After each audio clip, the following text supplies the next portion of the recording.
Hey guys, what is up? It is me, Pagey, here once again with another video on just a bunch of DC stuff. So we had the news last week that the Flash movie would be getting an early screening at CinemaCon towards the end of April, which itself isn't too far away from now and should probably line up with some more promotional material, like I'd say major promotional material, coming out for the film as well. But in a couple of weeks, we do have Shazam 2 or Shazam Fury of the Gods finally releasing in theaters, and I'd say about maybe 2 weeks, 3 weeks after that comes out, we should start seeing the Flash take priority for, not only just DC in regards to promoting stuff, but also Warner Brothers and it being the main film that they are pushing. Because a lot of Warner Brothers movies aren't really coming out the first half of this year, it's mainly the back half. But also, it's very important to remember that one of the reasons that Warner Brothers would be, quickly trying to shift over to the Flash is that it's probably its biggest movie of the year and probably the movie to look at and go, that's a $1 billion film waiting to happen. So yeah, I think Warner Brothers is going to be focusing quite a lot on The Flash. And speaking of new stuff for The Flash, we did get this new shot of Sasha Calle's Supergirl. And if you are questioning the quality, it's because it was a photo that was taken of a theater screen. Now, I'm not sure if it was an alternate trailer that played in theaters and someone went, oh, look at that. And they took a photo or recorded a video and then took a screenshot of the video and that's what we got here. Or if it is from an actual screening of the film. I really could not find the context of the photo and where it was taken, but you can tell it's legit. And this appears to be when she first puts on the Supergirl suit after being rescued by the two Barrys and Batman, like we saw in the trailer. So they come back to Wayne Manor, she puts it on, and we get this scene. Now, there are quite a few things that people are curious about when heading into this Flash film, whether it's the characters or whatever it might be.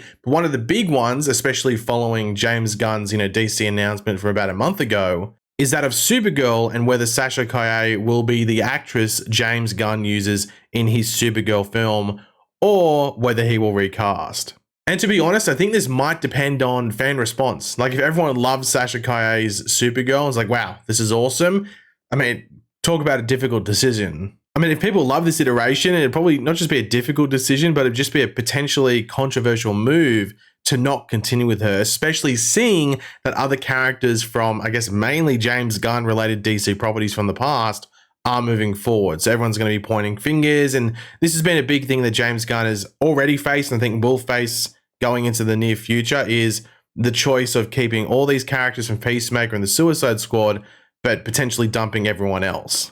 And that does lead into the next thing regarding the Flash film, and that is in regards to the fallout from the Flash film, like what follows after, and this is what James Gunn had to say. The Flash resets many things. Not all things. Some characters remain the same, some do not. Now, this is a very interesting statement because it's very selective and it's very vague and it doesn't say, oh yeah, this character, that character, this group, whatever it might be. It's very vague and doesn't show you anything unless it's the ones that have already been announced, like Amanda Waller and Team Peacemaker. Like we know they're the ones coming into it. And also like Peacemaker season 2 is still happening, but that could fall into an Elseworlds thing. So I don't know if you would specifically say John Cena's Peacemaker would continue, but then Team Peacemaker is going to be in the Waller series, which is in this new DCU. So it's a bit confusing. And though it's very selective wording by James Gunn, it's also caused a bit of like a bit of a stir about it. So I don't know what's going to happen there. Now, of course, we have characters like Gal Gadot's Wonder Woman, Jason Momoa, whether it's Aquaman or just him playing another character like Lobo. Even Ezra Miller is still there in regards to potentially moving forward as well. So I think these things are going to be something we're going to have to be waiting until like next year. Like we have Comic-Con in the middle of this year, but I really just don't think he's going to bring any bad news in regards to characters not continuing unless he has to like announce a certain character or recast at that point. Like he sort of has to for a certain movie, then he'll do that. But I think if there's a character that's not like, being rushed into a movie or anything like this, at least in regards to starring in a movie, he'll wait on it, and he'll wait on it as long as he possibly can to maybe distance himself or distance the other project from the previous thing. Like if he recast Wonder Woman, when did Wonder Woman 1984 come out? Like end of 2020, I think it was. So we're in 2023 now. So he could wait till the beginning of next year, and it's over 3 years since the last Wonder Woman movie came out. And maybe that's a decent enough time distance. But then again, Wonder Woman is appearing in both Shazam and The Flash. It's not like Gal Gadot's Wonder Woman has been absent. She's in movies this year. So it's a difficult thing. I wouldn't want to be in his position in regards to choosing these things because I think there's going to be backlash no matter what. Me personally, I don't really care as long as the movies are good And I guess the logic makes sense in regards to why you keep certain people and why you don't. I think if there's favoritism towards like some of the stuff James Gunn, the characters he's used over some others that fans might like more, then I don't know. That ends up being a bit of a dodgy one, but he's the boss now. He can make the choices and you just have to live by them. So I'm happy to live by them unless the movies end up being crap, which fingers crossed they don't. But yeah, I don't think they're going to release another Flash trailer or anything Flash related before Shazam. I think what they're going to show on Shazam is that Flash trailer from the Super Bowl, when the Super Bowl came out. That'll be what you get there. And yeah, so I'd expect that's pretty much what we'll get until maybe around that end of April period around CinemaCon, because that makes sense when you drop a new trailer. It's about 2 months out from the movie coming out, and it's also about 2 months after the previous trailer. So the timing there makes sense, and it can build upon the hype from the CinemaCon screening if it goes well. Now onto some Shazam 2 stuff, which as I said, releases soon. It actually releases, I think, in 2 weeks from now or something like that. Now, the rumor going around is that Economos and Harcourt from the Suicide Squad and Peacemaker, they're reportedly in Shazam 2. Now, this hasn't been confirmed, just a report. Now, the reason this is interesting is that there has been a lot of talk about the fate and future of the Shazam character, and more specifically, I guess, the fate of Zachary Levi's take on the character. Now, we don't know what the role is if this is true, but unless it's actually important to the story, then it could easily be removed and make it easier to move on from the character if needed going into this new DCU, which we know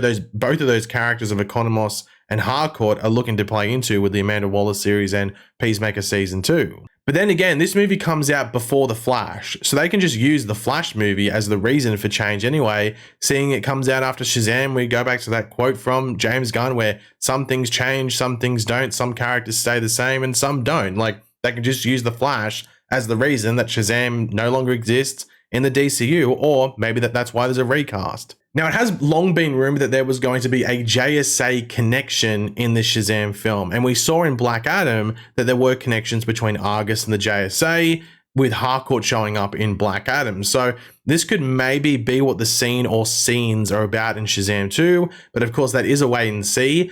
But I mean, if I had to put money on it, that makes the most sense. Like, why do this stuff with Shazam? Like, that's the thing that makes the most sense to me, that be, whether it's actually like a full-on offer or there's just discussions about it or like a fold over, I'm not too sure, but a JSA connection sort of makes sense, especially seeing that the talk was there, like over a year ago or something like that, and now these rumored cameos are coming out, and that would make sense if they connected to the JSA and this whole Shazam, thing. Now, Shazam 2 is getting early screenings now. I think some of them already happened by the time this video goes out, and some social media reactions will be allowed. I think it's on March the 7th, though the full review embargo is on the 15th of March, I think. Now, that's the day before the release of the film, I'm pretty sure. But usually when Warner Brothers do these super early screenings with social media reactions allowed, it usually means they think the movie is good and they're pretty confident in it, and they sort of want to build some hype there. But then again, that might be because the movie's not tracking very well. It's tracking for like 10 million below the first movie for the opening weekend, and that was only like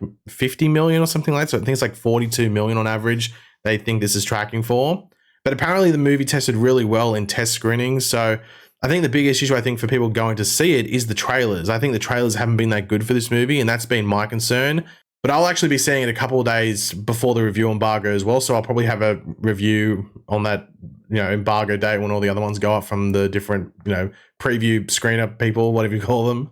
So fingers crossed that things go well with it. I love the first one. It's pretty much like a top 3 DC, like EU movie for me. So yeah, I'm hoping the sequel is good because I love the first one. And the final thing to talk about is actually some Blue Beetle stuff. Now, Blue Beetle has a trailer apparently rumored to come out around the end of April as well, maybe around CinemaCon time, probably alongside another trailer for The Flash, as I was saying earlier. And this wouldn't be too surprising because they would be out just in time to air alongside Guardians of the Galaxy 3, which comes out in the first week of May. Now, James Gunn has been pushing 2 movies in particular that have been made before he stepped in, which are The Flash and Blue Beetle. Those are the 2 movies that he said that he really loves and everything like that. He hasn't really talked about Shazam or Aquaman too much. It's mainly been The Flash and Blue Beetle. So it will be interesting to see how that movie performs and, whether it's in James Gunn's plans moving forward. Now, it was said around the time that they were filming Blue Beetle, or maybe it was in some of the first test screenings for it, I can't remember off the top of my head, that there aren't really any major connecting threads to other characters and stuff like that within the DC universe in regards to the characters or the actors playing them specifically, just loose references. They might mention Superman, they might mention Batman, they might mention Wonder Woman, very loose references. So you think that would have to bode well for it in regards to potentially moving forward into what James Gunn has planned in his DCU, because it's not sticking its foot in and saying, hey, we're in the world of Ben Affleck's Batman or something. And this, of course, only comes out, a couple of months after The Flash. So this could effectively be the first DCU film, like in James Gunn's slate, if you want to put it, though it wasn't made by James Gunn. So it might be like a loose thing that maybe gets retconned a tiny bit, but also I think it depends on fan response, because I think it might be in a similar situation to Shazam. I don't know what they're expecting for Blue Beetle box office wise, but maybe if it's a hit, it continues. Doesn't work that well, maybe they just move on. I think a lot of the DC movies in this year coming out are in that situation. If they perform really well, they might continue. If they don't, then they might be gone. But yeah, guys, thanks for watching. Hopefully you enjoyed the video. If you did, it'd be awesome if you could drop a like on it to show support. Let me know in the comment section down below your various opinions on the different things we went over in this video. Always curious to read what you guys are thinking. And of course, if you are new to the channel, make sure to subscribe, and I will catch you guys later. Goodbye.